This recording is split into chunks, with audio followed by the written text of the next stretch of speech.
Did I ever tell you about the time that I went to Prince's house? Probably didn't. Probably saved that one for today. And it sounds a little more dramatic than it actually was. See, I grew up about 2 suburbs east of where His Purple Majesty resided when he was in Minnesota. And Prince, famously, this very mysterious kind of reclusive guy, he had a house recording studio, really a compound called Paisley Park. You can go tour it now, and people are seeing it for the inside from the very first time. But it was this really mysterious place, and I had heard rumors about these parties that would happen at Prince's house that were open to the public. And one day, this is in the late 1990s, and I got a phone call because, we used to call each other, and I got a phone call from a friend saying, hey, rumored to be a party at Paisley Park tonight if you want to go. And the deal was that if the gates were open to this property, which you could see just off of the highway, if the gates were open, you were welcome to come on in. And so he is a notorious night owl, so this party doesn't start at 6, right? We got there at midnight, and we got out of our car, and the gates were open. There's a bunch of people standing around. We waited outside what looked to be the door to the building, and we waited around for about an hour. And about 1 a.m., the front doors opened up. 2 of the largest men I have ever seen were there in double-breasted suits. It's 1 a.m. They got on thick, dark sunglasses on, and they are the security detail. And they wand us, and we pass through a metal detector, and then they say, enjoy your night. And we walk into this giant room, which I would describe as a nightclub, basically. It's a big room. There's a disc jockey, spinning tunes, some great music, and there's this massive, lavish buffet. And he might have been a vegan at that time, and so it's like only fruits and vegetables on this buffet, but it is all fresh and great, and people are popping grapes and hitting the dance floor and hanging out a little bit. And then there's this, after about 45 minutes, there's this sort of this hum, and everybody's attention. We look up, and on the second floor of the nightclub, Prince walks out, and he's like yay tall, right? And he walks out, and he waves to everybody, and he's got all of the Spice Girls with him, because that's when the Spice Girls were huge, and they were in town, I guess, on a tour. And they all wave to the crowd, and then he goes back into wherever hallway he came out of, and we hang out, we dance for another hour, and then the lights come on, and we say, thank you, Prince wishes to thank you for coming out tonight. Everybody go home, get home safely. And we left, and that was it. But that's how the rumor would spread, and then the gates would be open, and that's how you would know that it was an open to the public dance party at Prince's house. And sometimes he'd take people to the other side of the compound, and he'd play music and experiment with some stuff that he'd been working on. Didn't get that night. Got to see the Spice Girls, I guess. But that was how that night played out. And I was thinking about that story as I was reading through the end of Revelation, and the passage that I ended with today, the last verse, talks about how this new city, this new Jerusalem, in other words, the Bible starts with the Garden of Eden and ends with a city in a garden for all the inhabitants of the earth. And they are in this city, in this spectacular place that is the merging of heaven and earth. And the city has a gate that never closes. It is permanently kept open. And it is open for everyone.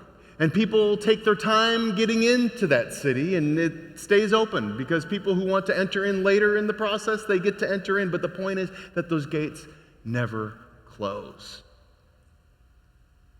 The party is always on in the new city and in the new Jerusalem. This idea of, this new city comes to at the kind of the end of the book of Revelation. And we've been talking about, for the past couple of weeks, how Revelation is a book that has been cloaked with sort of mystery, and people have all kinds of ideas and kind of wild interpretations about what this is supposed to be about. And I've hoped that in talking about it a little bit for the last few weeks, we've demystified the book a little bit. And what I want to talk about is basically what Amanda talked about with the children, which is in all of the mysterious details and the fantastic creatures and so forth, what we want to see is the through line through this story, which is about God's will for humanity. And as the story gets told, and as we build and we make our way from the present earth into the new city or the new Jerusalem, we see that this new kingdom is actually a kingdom that has been turned upside down on its head. Sometimes it's referred to as the upside down kingdom. A kingdom where the ways of this world don't make sense in the new kingdom. Instead of focusing on the beast, which gets a lot of attention in the book of Revelation, the real hero of the story is the Lamb. And the Lamb does not end up victorious through violence and through battle, but through speaking a word of peace and of blessing. And in this story, perhaps most significantly, those who are considered to be worthy are not lifted up to heaven at the end of the story, but heaven comes down to humanity, which in some ways feels like a retelling of what many of us have as a notion about Christianity and how it all is meant to be and how it all plays out. And through this story of Revelation 2, we get ups and downs moments. We get struggles, and we get hardship, and we get tragedy, and we get natural disasters, and we have mysterious things that are hard for us to fathom. And then there are good moments that peek through, and that justice takes place, and that peace breaks through, and that love rules the day, and that grace is the message that is woven throughout this book, and it reminds us of life. It reminds us of seasons of our lives, and it reminds us of what it means to be a human being. And so while there's all of this cryptic imagery and all these weird symbols, and so much of it is bizarre, you have to read through that and find all of these hopeful things which speak to the human condition, which speak to about what it is to be a part of this grand design that God has in store for God's creation. And we see that even through the trials and the difficulties, that God is not trying to make a do-over for humanity. But it's this constant cycle of creation and recreation and recreation and recreation. And then the passage that is so widely read and proclaimed throughout Revelation. Behold, I am making all things new. It occurs to me that as I've read through Revelation, gosh, I mean, we've packed a lot into 6 years here together. And Stephen hit on some of that in the impromptu prayer. Thanks for that. I'm going to call you up here and no, I'm just kidding. Bring your tissues, Stephen. But when I was thinking about this, I mean, yes, think about it. We've been through a plague. We've been through a schism. We clothed refugees that came to our country with nothing. We packed 250,000 meals for starving people in 6 years. We baptized a lot of babies and some adults. We've buried and celebrated some of the beloved saints of this church. We have done all kinds of things with learning the scriptures, and we have proclaimed and shared the gospel with our neighbors. We have done so much together, and we have experienced life together. As I said last week, and I said I think the Sunday it was announced that I'd be leaving, I want to tell you how important you all are to me. I love the relationships that I have with you. I love how we have been there for one another. One of the things I love about a church this size is I feel like I know all of you. And I feel like you know me and you care about my family. For these really critical years where my children were in their teenage years, some of them, they both still are in their teenage years, but during those middle school years and the early high school years, the years that nobody has ever said, gosh, I wish I could go back and do that again years. This church, you have wrapped around them, and you have been community to them, and you have mentored them. There is no finer place to have had my children than in this congregation in the past 6 very crucial years. That has meant everything to me. Thank you for that. It's a weird thing being a pastor. You get appointed to a church, and then you get thrown into people's lives, and you don't get the time to get to know each other and build that relationship and build that trust before real life stuff starts to happen. And you just trust that this person that now is stepping into your life and maybe is going to visit you in the hospital or is maybe going to be by the bedside of your loved one, or these things, you have trusted me with that. That is a sacred responsibility, and I thank you for that opportunity. And so we have been through life. We have done this life together.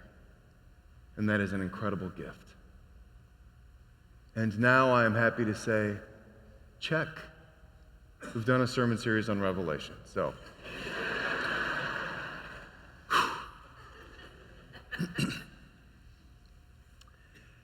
as we look through this book, and as this story continues, we see that as the plot begins to unfold, we see all of these different dynamics taking place. And as I said, all throughout, God continues to show God's goodness. God's grace is making a strong imprint on all of the peoples of humanity. And it is a place that is a reminder of our ongoing work as the church to continue to try to merge heaven and earth. And as a church, we continue to live into this aspirational identity statement that we have proclaimed now for several years, that this place is a place that strives to be a warm-hearted, deep-thinking, Bible-based, inclusive community of Christ followers. And when we put that statement together, we meant for it to sound like the kind of language that would come from this end of the spectrum and from this end of the spectrum, right? And because we said we are all of those things. We are all of those things. We want to be a church for our community. We are a widely diverse place in many ways. We come from different backgrounds and different perspectives, and some of you have been lifelong United Methodists, and some of you have been deeply hurt by the church. But we have come together, and we have embodied what I believe it means to be the kind of New City church that the Scriptures call us to be.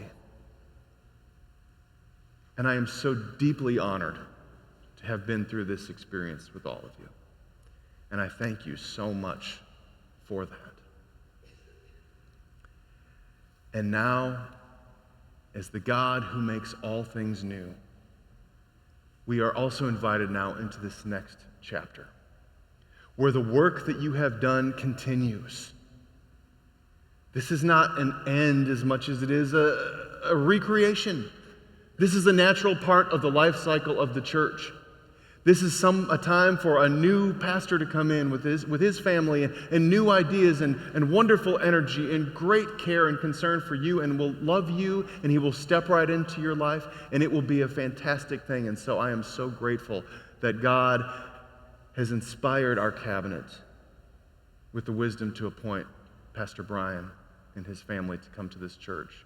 And what a wonderful next chapter it will be to write. And it will be a good thing. Because God continues to make all things new. And as I walk away from this place today, I will leave with a heart that is full, with cherished memories, great experiences, and relationships that I will hold with me for the rest of my life. And I know that this church will embody the idea that the gates of Grace United Methodist Church will never be closed, and they will be open for the world, because this is the New City kind of church like God envisions. As we continue to grow, as we continue to learn, as we continue to share the good news and be a part of this next chapter, will you pray with me?